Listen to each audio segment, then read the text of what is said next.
வீட்டில் லக்ஷ்மி கடாட்சம் அதிகரிக்கிறதுக்கு துளசி தளம் அமைத்து துளசியை வழிபடுறது நல்லதுங்க. துளசிங்கிறது புதனுடைய ஆதிக்கமாக இருக்கிறது. ஏன்னா துளசி பெருமாளுடைய அம்சமாக இருக்கக்கூடிய ஒரு அற்புதமான தாவரம். அதே மாதிரி புதனும் திருமாலுக்குரிய கிரகமாக இருக்கிறாருங்க. அதனால் வீட்டில் லக்ஷ்மி கடாட்சம் அதிகரிக்கிறதுக்கும் பணப்புழக்கம் அதிகரிக்கிறதுக்கும் துளசியை வைத்து நாம் வழிபடுவது நல்லதுங்க.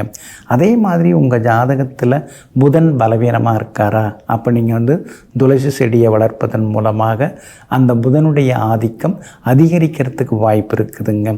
அதனால் துளசி இருக்கிறது வீட்டுக்கு நல்லதுங்க. அதே போல் சூரியன் உங்களுக்கு பலமாக இருக்கிறாரா, அப்போ நீங்கள் செம்பருத்தி செடியை வளர்க்கலாங்க.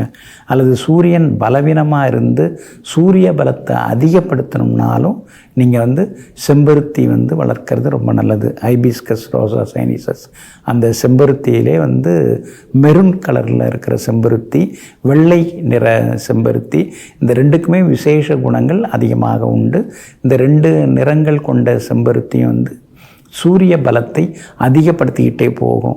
அரசியலில் ஈடுபடணும்னாலும் செம்பருத்தி செடி வைக்கிறது மூலமாக, அரசு உத்தியோகம் கிடைக்கணும்னாலும் செம்பருத்தி செடியை வளர்ப்பதன் மூலமாக சின்னதாக உங்களுக்கு சூரிய பலத்தை அதிகப்படுத்தும். அதாவது கொஞ்சம் அந்த பர்சன்டேஜ் சூரியனுடைய ஆதிக்கத்தை அதிகப்படுத்துறதுக்கு இதெல்லாமே உதவுங்க. அதே போல் நந்தியாவட்டை, சந்திரன் சுக்கிரன் இந்த ரெண்டு கிரகங்கள் சேர்ந்தால் நந்தியாவட்டை மூலமாக நீங்கள் நல்லது உங்கள் குடும்பத்தில் நடக்கும். நந்தியாவட்டையை நீங்கள் வளர்க்கலாம். அந்த மலர்கள் மூலமாக இறைவனை அதாவது விசேஷிக்கலாம். அந்த மலர்கள் மூலமாக இறைவனை வழிபடலாம். அப்போ சந்திரன் சுக்கிர பலம் ஒருத்தவங்களை அதிகப்படுத்துறதுக்கு அந்த நந்தியாவட்டையின் சரி நீங்கள் வளர்க்குறது ரொம்ப நல்லதுங்க. அதே போல் விருட்சிப்பூ அப்படின்னு நாம் சொல்கிறோம் இல்லைங்களா, அது இட்லி பூ அப்படின்னு சிலர்லாம் சொல்லுவாங்க. அந்த விருட்சிப்பூ ரொம்ப ரொம்ப முக்கியமான புஷ்பங்க. அந்த விருட்சிப்பூ அப்படியே குவியலாக இருக்கும். அப்போ அந்த குவியலாக ஒரு தொகுப்பாக ஒரு கூட்டமைப்பாக இருக்குது அப்படின்னு சொன்னால் அதில் குரு பகவான் உட்கார்ந்துருவார் அந்த கூட்டில்.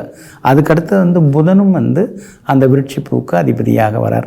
அப்போது குரு புதன் இந்த ரெண்டு கிரகங்களுடைய வலிமை உங்களுக்கு கிடைக்கணும், சேர்ந்தாவில் கிடைக்கணும். இல்லை ரெண்டு கிரகங்கள் உங்கள் ஜாதகத்தில் சேர்ந்து இருக்குது, அல்லது பரஸ்பரம் பார்த்துருக்குது, அல்லது இந்த ரெண்டு கிரகங்கள் பரிவர்த்தனா யோகம் அடைஞ்சிருக்கு அப்படின்னு பார்த்திங்கன்னா அவங்க இந்த செம்பு அதாவது விருட்சிப்பூ அந்த இட்லி பூ செடியை வளர்க்குறது ரொம்ப ரொம்ப நல்லது.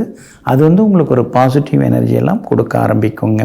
அதே மாதிரி தும்பை பூவால் எல்லாம் வல்ல ஈசனை வணங்கினா அது 100 மடங்கு நமக்கு அதிர்ஷ்டகரமான பலனை கொடுக்கும். 100 மடங்கு சிவபெருமானுடைய அருளை நமக்கு புதுப்பித்து கொடுக்கும். தும்பைப்பூவுக்கு அதிபதியாக சந்திரன் வருகிறார்.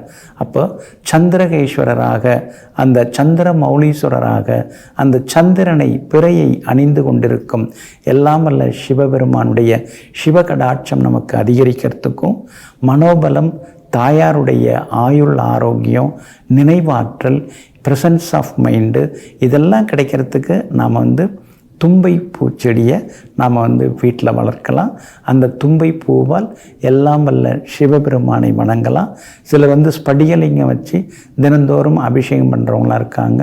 அவங்க கூட தும்பை செடியை வச்சுருந்து அதில் பூக்கக்கூடிய தும்பை பூக்களால் எல்லாம் வல்ல சிவனை வழிபடுவது, அர்ச்சிப்பது மிகப்பெரிய யோகத்தை எல்லாம் கொடுக்குங்க. அதே போல் நெல்லி மரம் அது சூரியனுடையது தான்.